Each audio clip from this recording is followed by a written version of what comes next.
Okay, good morning, everyone, and welcome to this morning's webinar in our series of team webinars on regulatory risk and compliance in a post-COVID world. As always, I will be chairing this morning's webinar, Gordon Downey, and you are able to participate using the chat function in the event. I'll begin this morning with a couple of opening remarks before we kick off with our three panelists and the conversation.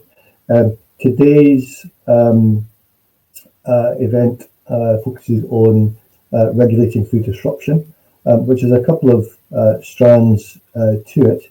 The crisis, as we all know, has been and continues to be a major source of disruption for regulated businesses and their stakeholders. It's caused profound changes in customer expectations and behaviour. It's shaken up production lines and supply chains, and it's put business and investment models under stress. And in doing that, it's also created fertile conditions for innovation and what economists will know as creative destruction. So what role does business regulation and the regulators have to play against that challenging, at the same time, exhilarating backdrop? Before the crisis, regulators were, of course, already grappling with the challenge of how to best encourage and support innovation, notably in digital markets, while balancing other public interest considerations such as security of supply, affordability, privacy, and safety. And the question, I think, is how has that role changed, or is that role changing in light of the crisis? And do the regulators' existing toolkits need to be enhanced or rejigged? And if so, how? So those are quite broad questions, and I've got exactly the right group of people with me today to help explore them. I'm going to introduce them as we come round the table for our first round of short opening remarks. And first in that list is Sonia Brown. Sonia is an executive director at Visa. Prior to joining Visa, though, Sonia has had a pretty varied role in the world of regulation. Immediately prior, Sonia was a board member and chief regulation officer for Ofwat, the water regulator, where she led, a long time ago now, the last price control. But she's happy that she's not having to deal with it in the context of COVID. And before Ofwat, Sonia also worked at the healthcare regulator Monitor, where she was chief economist. So a huge hinterland of experience. So Sonia, I'll come to you for your opening remarks. Thank you very much, Gordon, and it's great to be here and to be part of this conversation. So thank you very much for inviting me. I should be clear at the offset, one of the things of working for one of the 10th largest companies in the world is you always have to be clear which capacity or which hat you're wearing. So this morning I'm speaking in a personal capacity, but what I thought that I would do is just offer some quick observations from my time at Visa and what I think that might mean for some of the regulation that we see and need for the future. I think that Gordon's already set out very well the fact of just how much the awful crisis that we've been through has impacted customers, and we did some work at Visa trying to actually understand that in a bit more detail. And what we can really see is that there is a big trend where consumers are effectively saying that they're quite hesitant about going back to a face-to-face environment, and they'd like to do a lot more of their shopping online. And what that brings us to think about is, well, how do we help, particularly small businesses, that might not yet have an online presence really shape their world into that online area.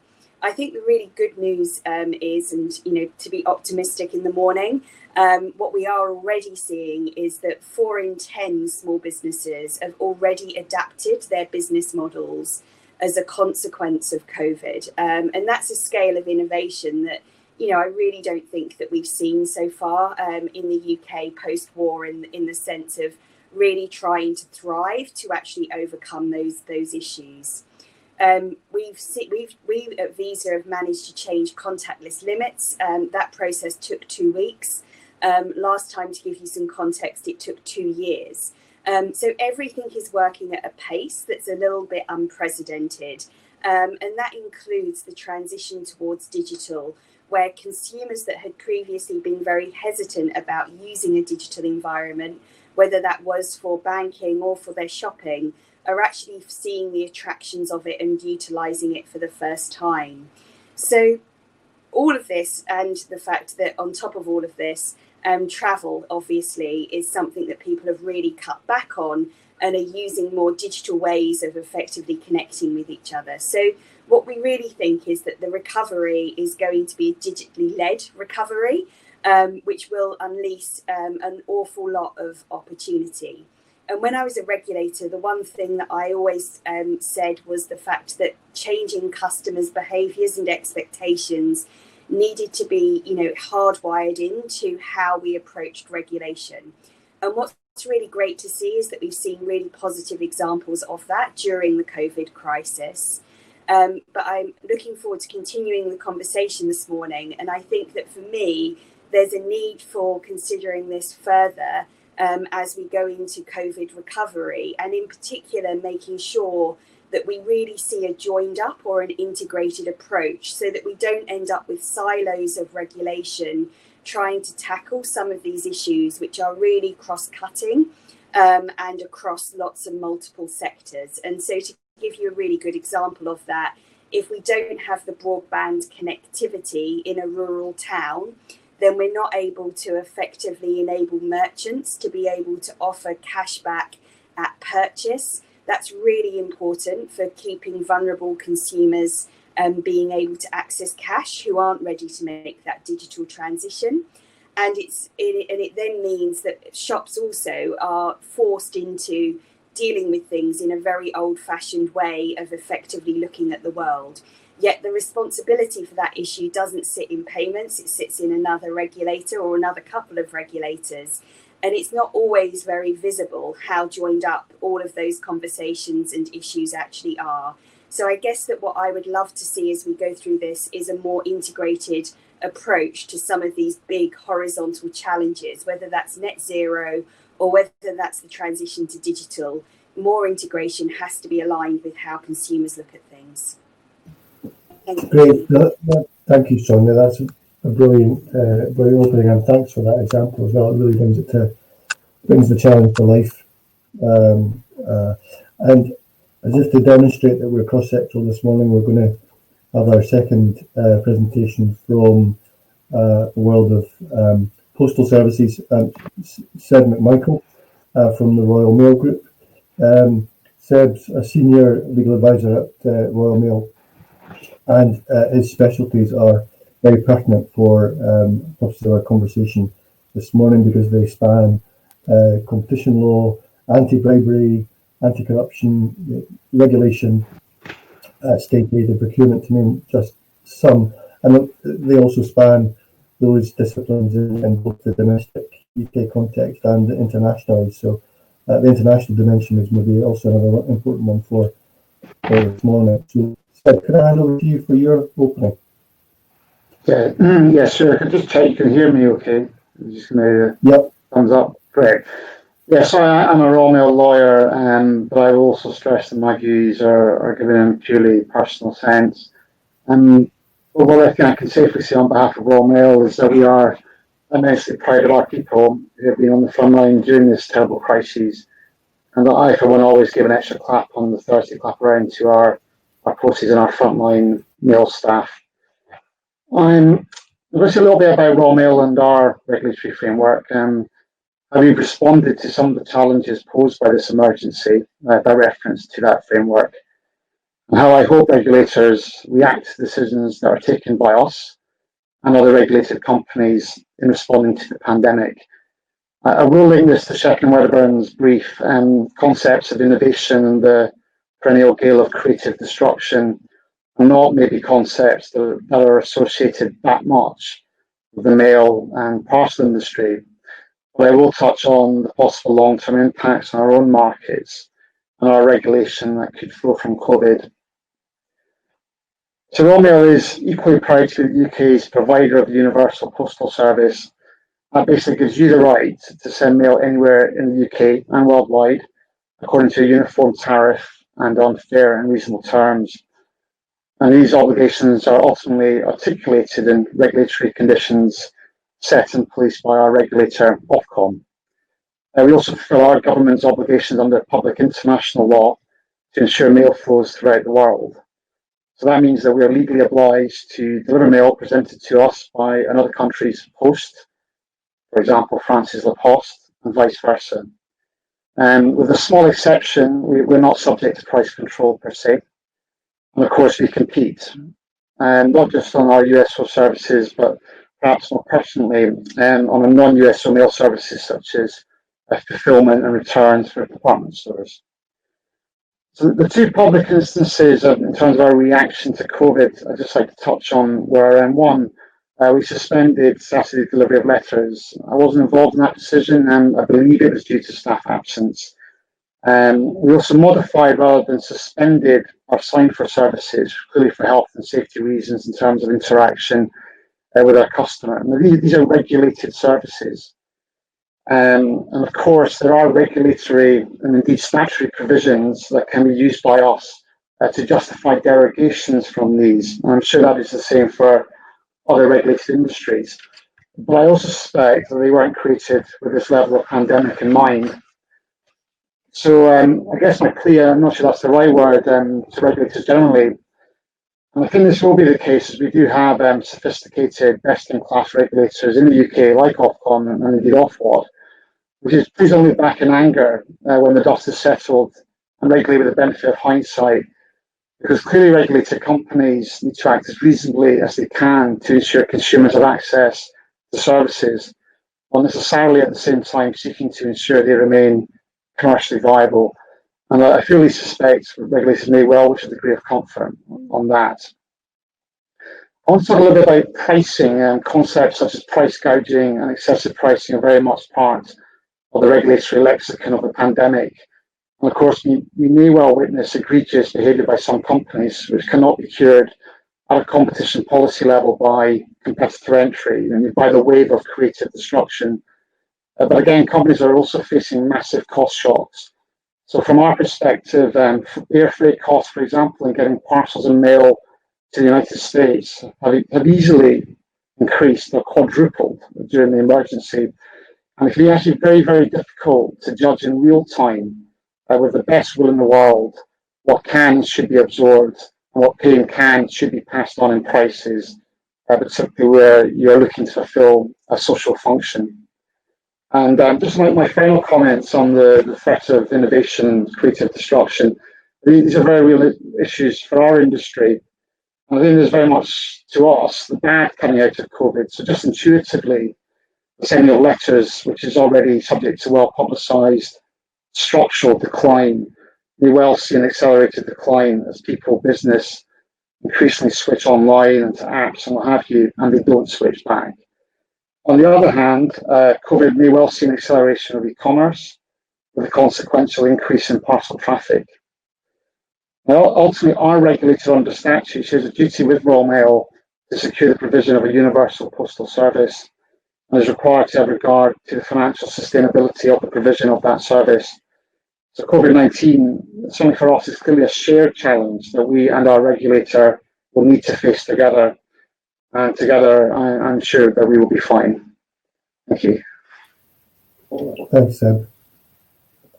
I'm going to move quickly on to our third presenter, which is Angela Love. Angela is Director of Future Markets and Engagement at ELEXON, which is the code manager for the balancing and settlement code, one of the key codes in the electricity market. And she has over 25 years of experience, not only in the electricity sector, but also gas and water sectors, as well as at her ELEXON role. Angela is a member of the Ofgem Stakeholder Engagement and Vulnerable Customer Incentive Panel, and is an independent member of Scottish Power's Transmission RIIO2 user group. Angela, over to you. What you may be on mute. Sorry, I've got two computers on the go this morning, so apologies. Thanks very much.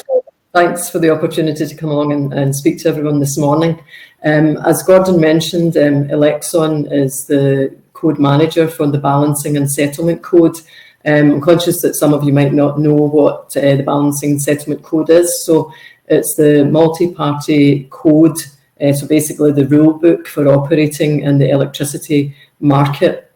So suppliers, distribution companies and generators all sign on to that code, and it tells them how settlement will be carried out.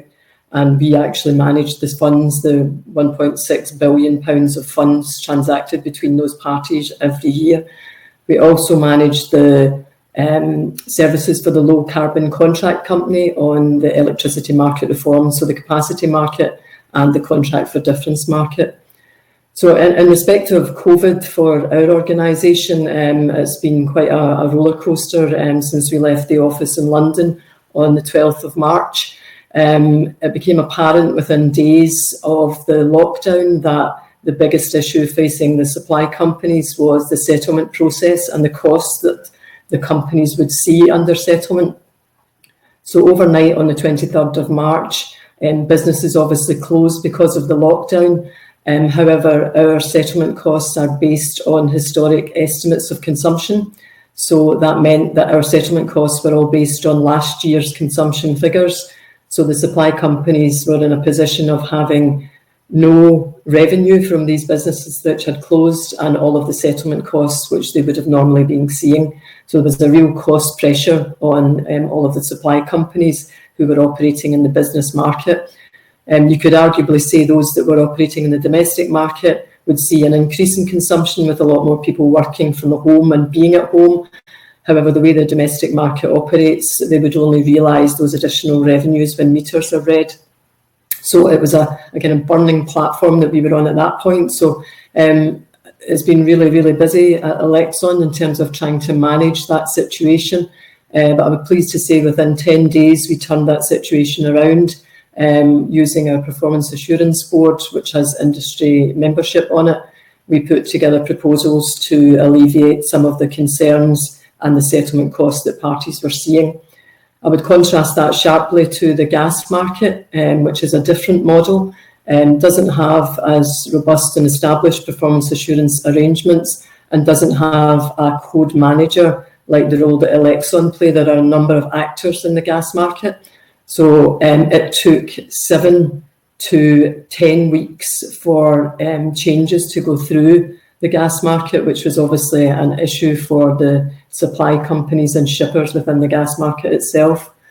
In terms of those models, as I say, they're significantly different to one another, but what was already becoming apparent before COVID was the licence regime that is there within the gas and electricity markets, in that it is no longer really fit for purpose.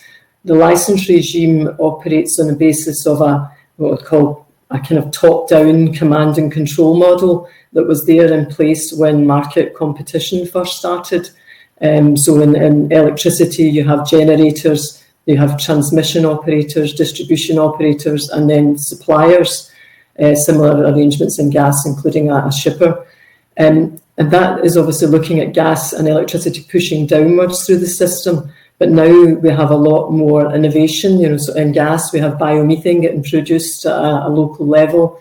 In electricity, there's a number of proposals going through the balancing and settlement code on behind the meter and multiple suppliers, looking to encourage and support local energy markets and allowing customers to have more than one supplier at their property. For example, if they have an electric vehicle where the energy is provided by the lease company. So these are all of the changes that are happening in the market, which are really looking at, is the licence regime fit for purpose? Aligned to that then are the codes. There are 11 different codes within the market and 6 different code bodies like ELEXON. We have been campaigning for quite some time as ELEXON that there should be a rationalisation and a simplification of those codes to make it easier for market entrants, but then also to make it easier to hold people to account on their performance. So we have a number of papers on those proposals, and that Ofgem and BEIS are looking at the moment to say how things could be simplified and consolidated. The other thing that we've been doing in terms of the digital space is we have a new digital platform at ELEXON, which is looking at online self-service market entry and management whilst the parties are involved in the market. So that's one of the other things that we think really should be accelerated across the market is digital services, and hopefully post-COVID we'll see that. As I mentioned earlier, the gas model, that's again one of the other things that I think should be looked at. Again, this is, as other guys said, a bit of a personal perspective that, as Gordon said, I've got experience across electricity, gas and water, and I see the stark differences between how those markets operate.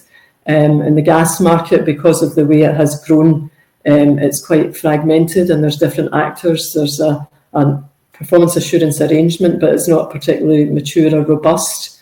And to me, that's one of the reasons why it's taken so long for similar arrangements that have been put in place in electricity settlement to come into gas, and how it's taken so long for that to happen.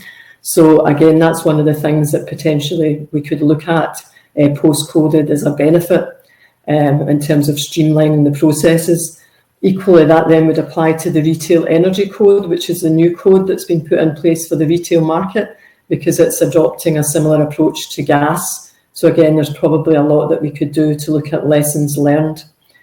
Finally, the last thing I think in terms of lessons is that it's become apparent that the supply companies are the debt collector of the energy market. So the transmission and distribution and generating companies rely on the supply companies to collect monies from customers. So when customers are obviously struggling at this point in time, if they don't pay, and typically the first thing that customers do stop paying is their energy bills. I've got a background of working with vulnerable customers and in fuel poverty. And because there's no disconnection or very limited disconnection in the energy market, the first thing that customers will stop paying is their energy bill. So the supply companies are seeing a spike of people stopping paying or cancelling direct debits, but they've still then got to pay the distribution and transmission costs as well as generation. So again, that's maybe one of the things that has to be looked at going forward. The supply companies have the lowest margins out of the actors within the energy sector, but they're the ones that are managing all of the debt. So again, I think that's something we need to look at. Thank you. Thanks, Angela. That's quite a good illustration of the risk, I guess, posed by the crisis that can we think about in terms of balancing against some of the opportunities that we're trying to potentially pursue. So I'd like to open up the conversation now. I've got a couple of questions which I'd like to open with, just to remind people if they wish to contribute points to the conversation, to do so in the chat box. But I'll begin with a question which I'll pose first of all to Sonia, and then come round the group, which to an extent has been touched on, but I'd just like to explore it a bit further, which is the extent to which regulators ought to view the sort of disruption that we have seen, and I guess continue to see, as an opportunity rather than as a threat. The general question there. Sonia, do you want to kick us off? Thanks, Gordon. I guess that I mean, at least when I was a regulator, I always kind of saw anything as an opportunity rather than seeing it as a threat, because I think that, you know, it isn't a job of a regulator to kind of be thinking about its own success. What they're there for is to obviously protect customers' interests and further customers' interests. And as long as you're doing a great job at that, then I don't think that there's any real intrinsic risk for you as an organisation. And so I think that for all of the regulators right now, there's a real opportunity, and there's some really good practice out there. I mean, you know, what Ofwat has done with its recent strategy and going out there and talking to customers, I think is great. And I would love to see more of the regulators doing that, in making sure that they're actually taking account of what customers themselves are really saying and thinking and feeling, particularly at this moment in time, in order to guide them. And as long as that guide becomes, you know, as long as they stay very closely aligned to what customers are worrying about and, you know, those types of issues, then I think that it really can be an opportunity to change the systems for good.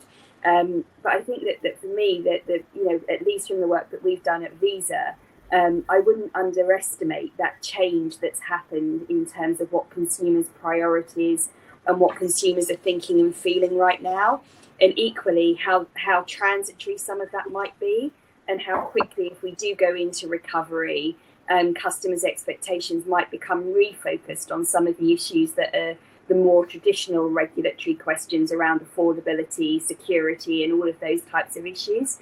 So I think that for me, the real opportunity here is to listen to customers, stay close to what they want, and make sure that the regulatory regime is linked in that heavy way. Thanks. Thanks on that. Seb, what are your thoughts on that question? Well, I don't want to sound like Private Fraser in Dad's Army, but my view is that the regulators should view COVID-19 as a total and utter threat. I don't actually view this virus as having any silver lining. I think it will infect commercially viable companies, and I suspect it will see big companies consolidating and getting stronger. I think, to me, a big distinction can be drawn between COVID-19 and Brexit. Brexit is also a massive shock, but at least you have a bit of time to plan for it. I have different risk mitigation strategies depending on where we turn out. You don't have that opportunity with a pandemic such as this, and I think regulators should therefore view this as a threat and not look for an opportunity, in my view. We're all doomed. Fantastic. Taking a different angle.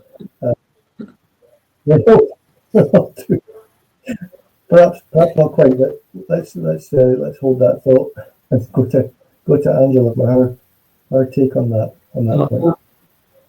I'm always an optimist, so I actually do view it as an opportunity. So, in terms of in the energy market, one of the things that we have seen since the lockdown is an acceleration of change. So the kind of business as usual things that we were working on, some of them have been put on the back burner, and there's been different prioritisation put around different things.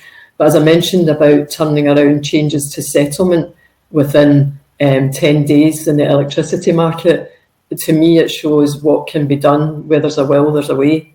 And that's one of the things I'm taking great comfort from, because we've got a lot of big challenges coming forward, in particular around net zero. And if we can speed up the change process, which we obviously can do when the need arises, don't get me wrong, it's been a lot of hard work with the guys working round the clock. We've found new ways of working. So, for example, in terms of what we did in addressing settlement, rather than sitting in the office trying to come up with the panacea of answers. We came up with some options and then drew together a number of industry experts who would enact the proposals so that we could test those to come up with solutions that would work and would work quickly. So I think that's definitely one of the things that we could look to try and improve upon, is the speed of change. In addition, as I mentioned earlier, the other thing is potentially looking at consolidation and simplification of the codes. The sooner we can do that, the better. Ofgem's had 3 cracks at that already, and there's another review ongoing. And again, it's back to this: where there's a will, there's a way. I'm not sure that there's always been a will across the industry in the past, but if there is going forward, then that would make a massive difference. The other thing I would say as well is, one thing that we've found is digital technology has been transformational for us. From internal meetings with all of the staff, we've had 190 people on WebEx calls. The other thing is the parties. Typically, we would get about 15 people in a room, and maybe the odd person dialing on the phone who either doesn't have the time or the funding to be able to attend meetings. We had one meeting with 46 people, all of them on the same basis digitally. And it's been working really well, and I understand the other code bodies have seen the same. I've not got quite to the bottom of why, but we intend to find out why that is the case. If it's because people now believe they're all on an equal footing, because everyone is on a digital platform rather than some in the room and some on the phone. Again, that's one of the things that we're looking to see. We could potentially help reduce parties' costs of travel. We could also potentially reduce the costs. We've got obviously a massive office sitting down in central London that we use and the industry use. That is an overhead, and that's one of the things we should be looking at, and we are looking at, is, well, how do we work smarter in the future? So I do think there are opportunities. Yeah, I'd like to actually come just on that point. We come back to Sonia, just the point about how frameworks or how regulators are more responsive and more connected, and the point that you make, Angela, about that really interesting uptick in engagement on the part of market participants, because of the ability to communicate in ways that don't involve schlepping off to whatever it is in a plane. Does that resonate with you, Sonia? That insight? Completely. I mean, I think that I think that all of us miss our colleagues and miss the people that we see. And, I can't wait to be able to get back and, give some people a hug in order to actually say hi to people face to face again. But I think that what we are seeing is the fact that the digital environment can be a very much more inclusive environment. And so I think that I can really see there being some quite profound changes in the extent to which, businesses travel, and the fact that all of us will really be changing our patterns of behaviour. And to me, that's a real benefit from looking at the perspective of net zero. So if we're trying to actually achieve, a net zero environment, we all know that transport was a big issue within that. And so it really feels to me that this is a really big opportunity to be seized. But I think that for me, one of the things that I'm really liking about this is the fact that there is a general conversation around flexibility and flexible working, and it isn't something that's just seen as an issue that impacts upon women in the workforce. It's really changed to be a general conversation about how do we get and include everybody and make sure that everybody can be included at the times that work for people, rather than the other way around. And I think that's got to be a better future. Yeah. Good God, and could I just pick up there as well? And that's certainly one of the other things that we've recognised, as Sonia says, in terms of the flexibility of the working environment. If we can operate as a business, as we have proven over the last 3 months, to be able to work remotely and sustain services, then the opportunity for us to recruit staff has totally changed. So, for example, I live in Glasgow, I work in London normally 3 or 4 days a week, and at home the rest. I've been working from home successfully since March. as have all of my colleagues, wherever they happen to be. If we can recruit people nationwide, then obviously that's a benefit to us potentially financially, and then also the people that we can tap into and their experience. Yes, absolutely, and I suppose being ever so slightly cynical as well, I mean that could be an interesting point from the regulator's perspective in terms of the impact on your costs. Costs are transformed in that way as well. Yeah. There are benefits that flow through to bill payers or whatever as a consequence. Yeah. I suppose what's coming perhaps to my second question, which was, and maybe start with Seb on this one, to test his gloom meter. The way in which the regulatory frameworks themselves need to change to reflect where we are. Seb mentioned the challenge around price gouging and the fact that, I think, as I understand it, there's very little scope for tackling that sort of behaviour at the moment under existing regulation. So what would be your thoughts, Seb, in terms of how what we've got at the moment in terms of regulation needs to adapt or flex to recognise the changes that we've seen in the economy? Well, again, coming at it as a company with a universal service obligation, of course, there's others who have services of general economic interest, etc. I guess one of the debates that there's already happening, but we'll need to continue is flexibility in the regulatory requirements. So in the postal sector, some of our requirements come out of Europe and a postal services directive. And that's already been looked at in terms of, for example, how often we have to deliver mail. So letters at the moment is 6 days a week. So it's 5 days a week under EU law, and under UK law it's 6, and parcels 5. But I know some member states with declining volumes, some post Denmark, one of them from memory, has already reduced its universal service provision. And I think that's the kind of debate that may come out of say COVID, particularly where there's a shift in the type of product or traffic that we're handling, more parcels, bigger, which you just need different logistics to shift them. Force majeure is going to be, I know contractually, I don't know how many contractual lawyers looking at the force majeure provisions going, oh, I wish I put it in the word pandemic. But that's the kind of thing where you probably have people looking at it, because it actually comes to another regulatory issue in terms of what is foreseeable and not.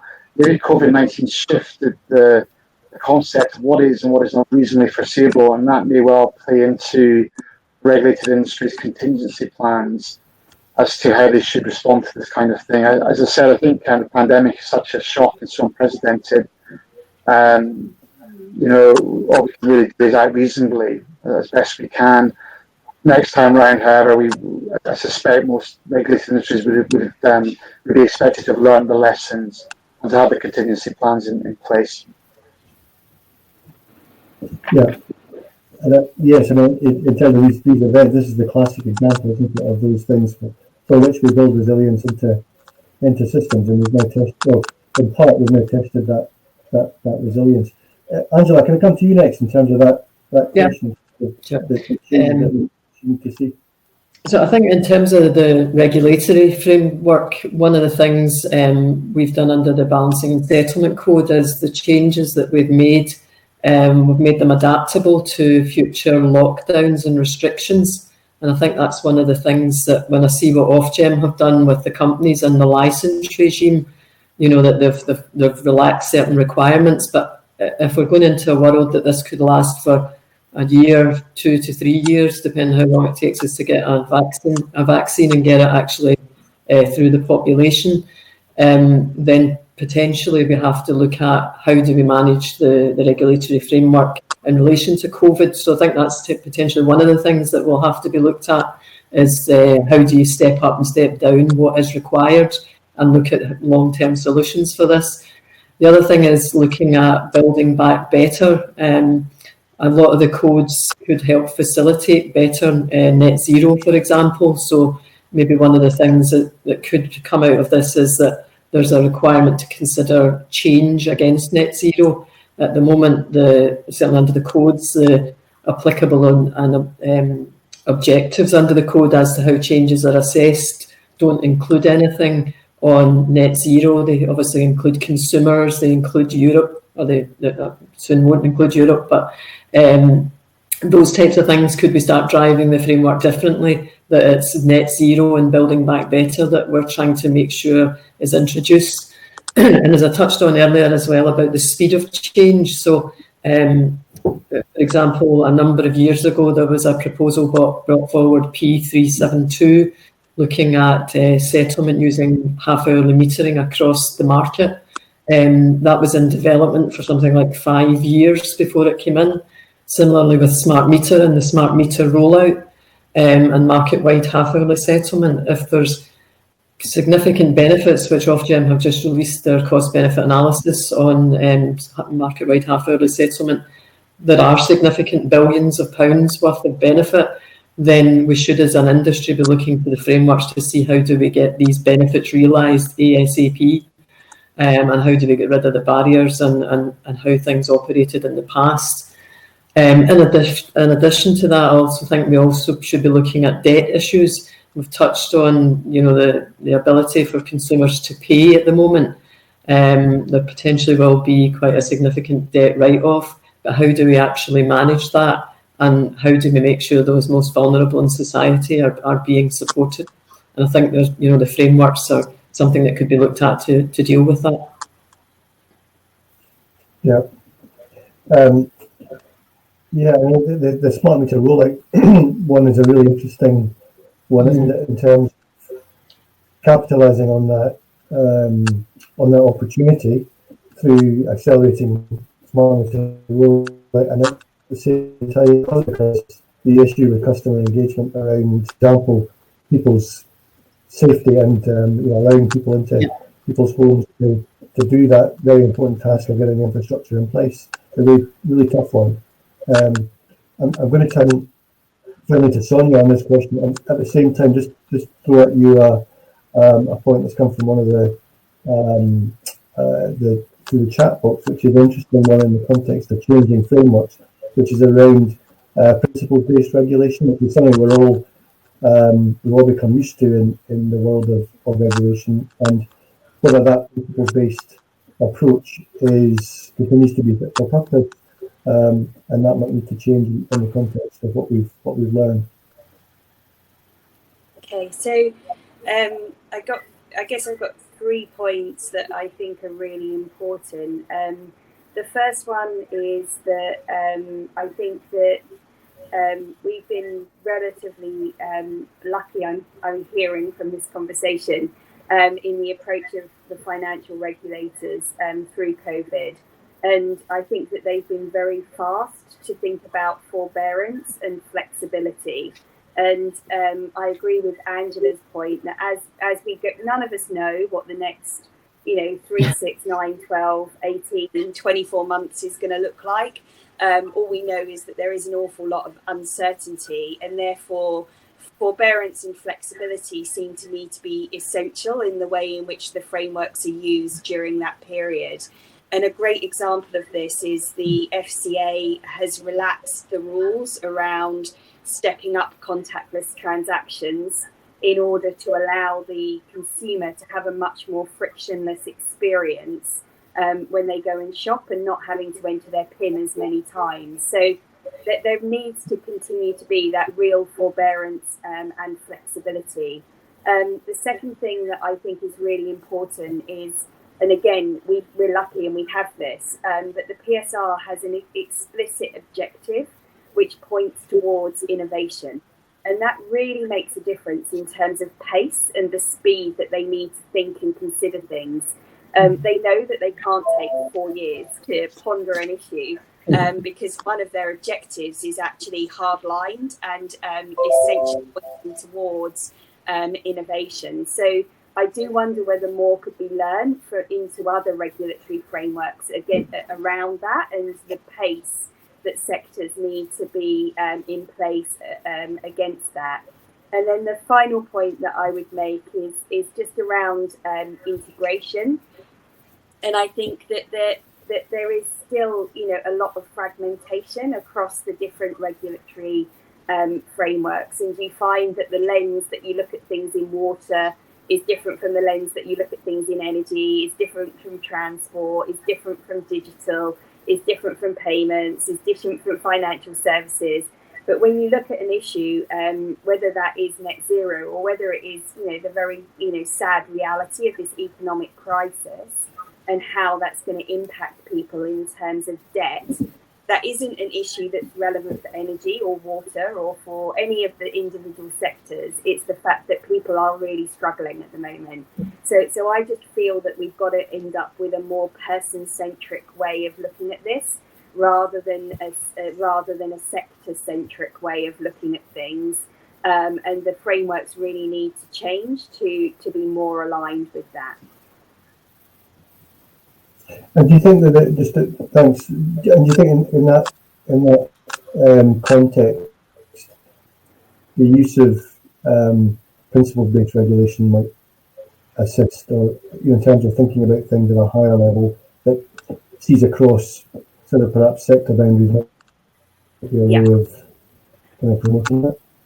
Yeah, no, completely, Gordon. And I mean, I think that for me, that is part of it. But I also, and again, I think that I feel like I'm very lucky in the sense that our regulators have been working together throughout this crisis that has made a really big difference. But we need to see more of that. And, we've tried, for many years to get the regulators through various different versions of, joint committees and all of these things to work together differently on some of these big horizontal issues. And I just think that it hasn't quite worked. And I think that if we're really serious about COVID recovery, and if we're really serious about, wanting to come out of this as well as we can, then an approach that is more than that is really needed. Yeah. So I'd like to turn to perhaps the final question. Let's see if we can squeeze anything else in, which is just around, and everyone's touched on it, I think, so far, which is the challenge of ensuring that citizens, customers, users, however we want to describe the individuals at the end of all of this, who are receiving services and ultimately paying for them, how we ensure whether we are delivering services or regulating services, how do we ensure that they all share in the benefits of the sort of innovative opportunities that are springing up from the crisis? And I'd like, if I may, to come to Angela first, if that's okay, just for that final one. Angela. I think I'll probably turn it on its head a bit, Gordon, to start with, is rather than just making sure that everyone's getting the benefits, making sure that no one gets disbenefit, because that's certainly one of the things that I've been concerned about. And as you mentioned earlier, I sit on Scottish Power's transmission user group for RIIO2, and that's one of the features of the price control, is looking to see how we make sure that no one gets left behind. So we talked earlier on about the different innovations in the electricity market, for example, smart metering, behind the meter services, local energy markets, electric vehicles. I've certainly personally got a real concern that the most vulnerable and the most least able to pay aren't the ones that are going to be buying electric vehicles, for example, aren't the ones who are going to have solar panels on the roof and potentially disconnecting from the grid, but will have to pay the cost of the grid, which is there in backup for people that do have solar panels. Yeah. So I think that's one of the things that we really need to look at, is making sure that those that are least able to pay aren't saddled with the majority of the cost. And one thing that's always the forefront of my mind, as I mentioned earlier, having a background in vulnerable customers and fuel poor, is that we used to always say, it's probably changed now, but for every £10 on a bill, 40,000 people go into fuel poverty and have a stark choice between heating and eating. So that's one of the things that I think we should all remember, that when there's money loaded onto the bill, that we have to see benefits from that, because for even £1 on the bill, you're talking about 4,000 families going into fuel poverty. So as I say, I think we need to make sure that it's equitable, not just people getting the benefits of innovation, but also actually not paying over the odds for it. So making sure that innovation is done as efficiently and effectively as possible. In addition, there's obviously the regulatory regimes in the energy market that provide innovation under the Network Innovation Competition, for example. That's predominantly facing onto the distribution and transmission companies, but equally there should be an opportunity for innovation elsewhere in the market, say be the supply sector, the generating sector, or the code bodies and things like that. A number of the code bodies have got sandboxes and are working with new business innovators, so maybe opening up the innovation scheme wider than it is at the moment might drive out some other initiatives and help us in the drive to net zero. Thanks, Angela. That was a really striking example that you gave there, just in terms of the trade-offs that need to be in terms of cost allocation and sharing out the costs and benefits. And I wonder, Sonia, if I can come to you next, just in terms of that really tricky balancing act, and the way in which the undoubted benefits that flow from innovation are shared, and as Angela puts it, that the costs are unfairly allocated to those least able to sort of benefit from those innovations. Yeah, I mean, I think that I completely agree with everything that Angela said, and it's a very sobering thought. I mean, I think that for me, it's part of the trickiness of very highly capital-intensive businesses, that it tends to be that most innovation that's thought of within those business comes with a very high price tag associated with it, and that then is, picked up by the people that are poorest within society. I do think that we are at the point where some of those assumptions might need to be challenged, and so are there different ways of actually achieving some of those outcomes that isn't so resource intensive, that isn't so expensive, in order to effectively bring through some of those benefits. And I think that working in an organisation that is very digitally intensive, when we're talking about innovation, the innovation that we're doing is actually designed lots of the times to be targeted at the moment towards those people that are in some senses more vulnerable.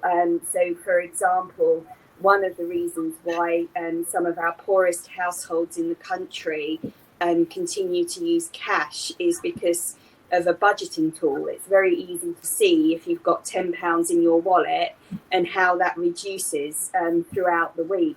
And so one of the things that we're working on is how do we give that same experience to people in a digital context to make sure that everybody is really included. So I think that for me, the really interesting thing is that whereas in some of the traditional capital-intensive sectors, innovations always come with a price tag that's very expensive, and that price tag, unfortunately, has always been targeted towards those people that can't afford to pay. I think in other sectors, there's a different approach, which actually means that innovation can mean lower costs, and innovation can also mean a targeting of the benefits towards the people that need it the most. And that really excites me about thinking about how we can bring some of that thinking into some of those heavier, more capital-intensive industries.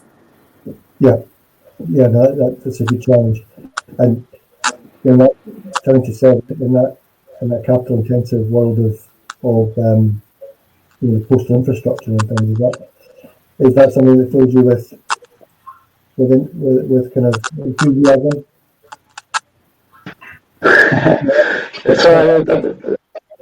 despite being obviously we're a people's business, and we need people on the ground. But there's a lot of innovation in mail. I want to talk about Brexit again. One of the areas I support is our customs capability.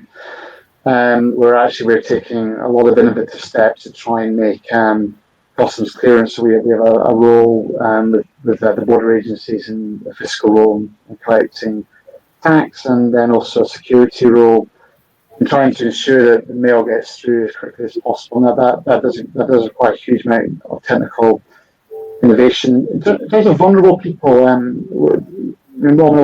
we care deeply about them, and that's partly what our USO is about. I guess one of the innovations that come out of COVID is shifting people to purchase things online. That includes post, of course. You can purchase online postal services. Now, the vulnerable people, I think we would always care about, I suspect we would always care about, would be those who do not have access to computers, and those who do not have access to printers, which may include millennials as well. But they're the people we actually think about very, very, very carefully. But we ourselves have certain access requirements under our USO support. We have to have pillar boxes within a certain proximity of people. They have to be able to access a brick and mortar post office within a certain radius. So there's kind of a level built in. Picking up on Angela's part, I think the real interesting thing then is cost, and how you then deal with vulnerable customers who may be more costly to service, and whether you need some sort of regulatory view as to, for example, cross-subsidisation, etc. No one should be left behind, and that I think that should be a regulatory aim. Yeah, but it also seems to me to the way in which Sonia was sort of talking about the solutions to some of the problems that are faced might not necessarily any longer involve the same sort of capital expenditure that typically they have in the past, and maybe links to the other point that we've been talking about, which is the way in which regulation can be cross-sectoral, and that experience formed in one sector can be used to provide solutions or contribute to the same solution, cross sectors. So it's not necessarily a postal problem or a water problem. It is a societal problem or a user problem that there's perhaps a shared solution for. Yeah, I've been really fascinating hearing what people have to say from other sectors and some of the concepts, some of the similar challenges. Businesses, however, which are quite different in a lot of ways, and in terms of the ability to innovate, often we have to shift items, and we can have a lot of innovation in terms of parcel sortation and what have you, but ultimately we need someone to get that item to someone's door. So it's different. I mean, it's a challenge, but I think there's always lessons to be learned. And principles-based regulation, any mature company, including a regulated company, should welcome that. It's not always pleasant, however, not to have clear rules. Having to take your own view and self-assess. I mean, that's quite a nervous place to be, particularly for a company like Royal Mail, which was only privatised, not that long ago. But I think we should generally welcome that approach, and then we have a very good relationship with our regulator, and ongoing engagement. Really, engagement is always a good thing. It's good to talk, I think, about these kind of issues. I think, Gordon, one thing I would add regards the issue of customers and affordability is that we've all recognised that that's an issue right across every sector, because the issue isn't necessarily about the affordability of the product. It's about the amount of money that people actually have in their pocket, which is a more fundamental issue about how much people actually have to live on, which isn't specific to energy, it's not specific to post. So I think one of the things we should be as industries looking at is vulnerability and customer service. But in terms of affordability, that's a much more wider political issue. It's about how much individuals are actually given to live on. So that's one of the things I've always kind of tended away. People talk about it as fuel poverty, as I do myself, but I tend to talk away from fuel poverty. It's about people are poor, in effect, and that is what drives a lot of the issues. Yeah, that's a hugely important point, isn't it? Sorry, someone wanted to come in. So I was just going to say that I completely agree. And again, I think that there is a huge opportunity with technology to become much more. I mean, we hear a lot about the bad side of artificial intelligence and machine learning and all of those technology tools. But I think that there is, as well as being very cautious about their application in some circumstances, there is a lot to be said from trying to use those tools in a quite sophisticated way to work out who is genuinely vulnerable right now, because I think that some of the traditional ways of looking at vulnerability is unlikely to target our attention in the right places.